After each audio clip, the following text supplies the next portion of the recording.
ቤዛ እንግዲህ ቤዛ ያለችበት ሁኔታ አቶ ሮቤል ዶክተሩ ማለት ነው ለሷ መርዝ ልኮላት ነበር ማለት ነው። ቤዛ ቤት የተላከችው ሰራተኛ ከዚህ በፊት ሳሚ እንደላካት ነበር የምናውቀው ማለት ነው።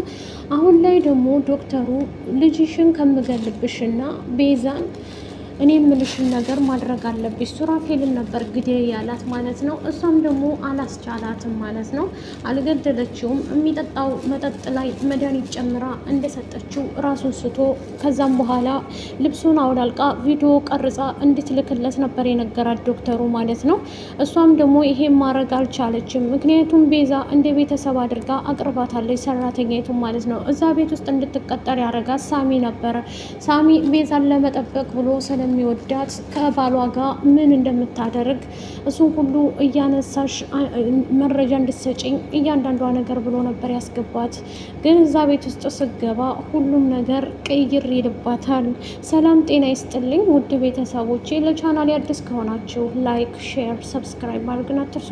ዛሬ ጀላችሁ የመጣሁት ቤዛን ነው ማለት ነው። ቤዛ እንግዲህ ያለችበት ሁኔታ በጣም ያሳዝናል። ከዚህ በፊት ቲጅና ሱራፌል ቤዛን ለመግደል ጥረት አድርገው ነበረ። ግን ሳሚ እዛ ቤት ውስጥ ደግሞ ሊሰርቅ በገባበት ሰዓት ቤዛን ሊገሏት ሊመርዟት እንደሆነ ሲያቅ ከሞት ያተርፋታል። ሱራፌል ለቤዛ ባለቤቷ ሲሆን ከዚህ በፊት ከቲጅ ጋር ሆኖ ቤዛን ለመግደል ፍላጎት ነበረው ሚስቱን።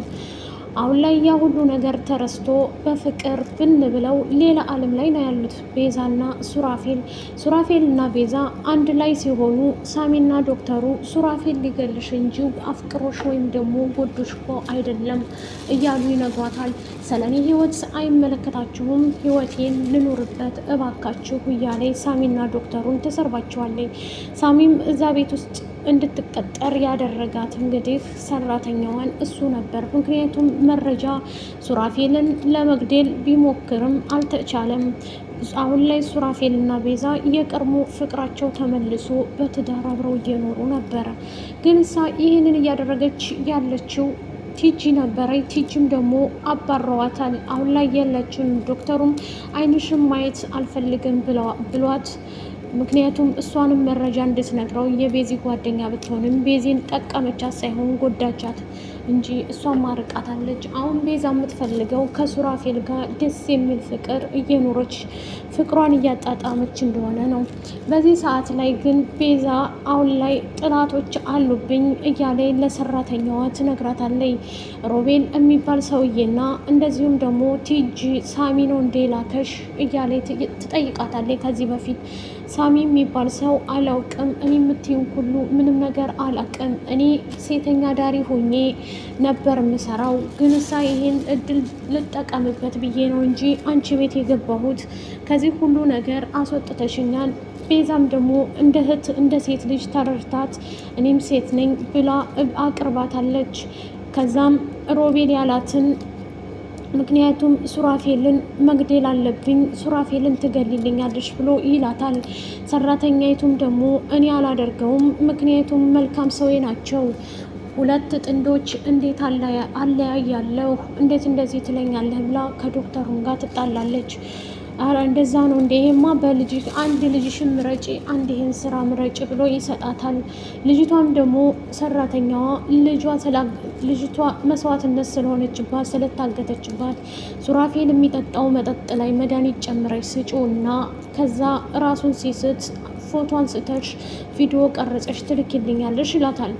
ሮቤልም ደግሞ እንደዛ ብሎ ስለላካት ይቺ ልጅ ደግሞ ምንም ላደርግ አልችልም ብላ ሱራፌል ወደ ውስጥ እንደገባላት የሚጠጣው መጠጥ ላይ መድኃኒት ጨምራ ራሱን እንዲስት አደረገችው። ከዛም በኋላ ቀበቶውን ለመፍታትም ሞከረች፣ ግን እየተንቀጠቀጠች እያለቀሰች መፍታት አቃታት። ይህን አላደርገውም።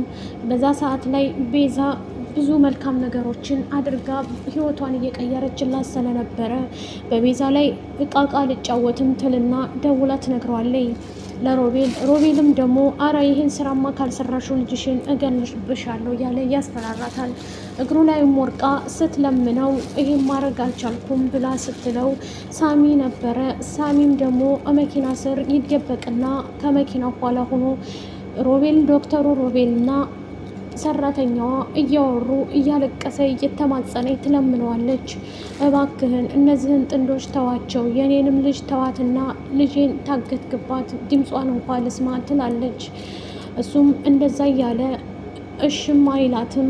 በቃ የደወለ ልጅቷን ጨርሷት፣ ልጅቷን እንደዚህ አድርጓት እያለ ይናገርባታል። ሳሚ ደግሞ ይሄ ከመቼ ወዲህ ነው ሮቤል ጋር ይሄ መናጢ ዶክተር ጋር እየተገናኘችው? እኔ እዛ ቤት ለሱን መረጃ ቀቢ ብዬ ነው እንዴ ያስቀጠርኳት እኮ ለእኔ መረጃ እንድታመጣ እንጂ እያለ ያጉመተምት ይጀምርና ጥሩ ዘዴ ነው ይልና ቪዲዮ ማንሳት ይጀምራል። ከዛም በኋላ ይህም መድኃኒት ለቤዛ ትሰጫታለሽ። አሁን መጨረሻ ቤዛን መግደል ላይ ያለብኝ ሌላ አማራጭ የለኝም ይልና ዶክተሩም ቤዛን ሊገላት ይሞክራል። ምክንያቱም ቤዛን በጣም ይወዳት ነበር። አሁን ላይ ቤዛ አትፈልግም፣ ከሱራፌልን የሚነካባት ሰው አትፈልግም። ከሱራፌል ውጭ ወደ ውጭ ብላ የራሷን ህይወት እየኖረች ስለሆነ ቤዛ ሁሉም ሰው አሁን ላይ በቤዛ ጥላት ሆነውባታል።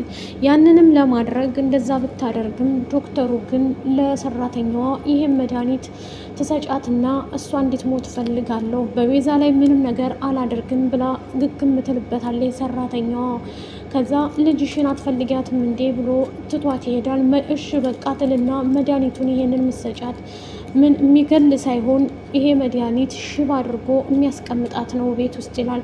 ቤዛ እንዲገላት እንደዛ እንደማያዝንላትና እንደማይራራላት ሮቤል እንድትሞት ያደረገው ለምንድን ነው? ሊገላት ያሰበው ከዚህ በፊት ስለ ቤተሰቦቹ ስለ ሮቤል አንተ ባለ ትዳር ነህ፣ ትዳርህን ያዝ፣ አሁን ሚስትህንና ልጆችህን አስቀምጠህ እዚህ የምትጃጃለው ብላ ስለሰደበችው ስላዋረደችው ይሄን ለምን እንዲህ አለች ብሎ ተናዶ ተበሳጭቶ ነው። ሳሚም ደግሞ ምን እያለች ነው? ከሱ ጋር እንዴት ተገናኘሽ? እያንዳንዱ ነገር ሳትደብቂ ንገረኝ ይላታል ሰራተኛይቱን። በቃ በድጋሚ የቤዛን ነፍስ አድነህላታል፣ ቤዛን ነበር ግዴ ብሎ እየሰጠኝ ነው። ምክንያቱም ይሄ የሚገል ሳይሆን ቤት ውስጥ የሚያስቀር ነው፣ ሽባ አድርጎ ትለዋለይ። እንትና ሳሚም ደግሞ ወደ ቤት ይመጣና ቤዛ የታለች ብሎ ሱራፌል ባለቤቷን ይጠይቃል። አንተ ሰውዬ ከቤዛ ምን አለ? ከቤቴ ውጣልኝ፣ ቤቴ ውስጥ ምን ፈልጋችሁ ነው የምትመላለሱት? ይልና ሰራተኛዋም ደግሞ ሁሉም ነገር ውሸት ነው ትላለች። ከዚህ በፊትም አብሬህ አድሬያለሁ ብዬ እሱ አስፈራርቶኝ እንጂ ካንተ ጋር ምንም ነገር አልተፈጠረም፣ ውሸቱ ቪዲዮ ነበር ብላ ለእንትና ትነግረዋለች። ሱራፌልም ደግሞ እንደ ሚስጥርም ይሁን እንደምንም ብሎ ሁሉንም ነገር ይሰማል። ቤዛም ትመጣና ይነገራታል። ላውዲ አርጊና ስልኩን መስማት አለብኝ፣ ልጅም እንዴት እንደምትፈታ ማወቅ አለብኝ ትላለች። ላይክ፣ ሸር፣ ሰብስክራይብ አድርጉ። ባይ ባይ።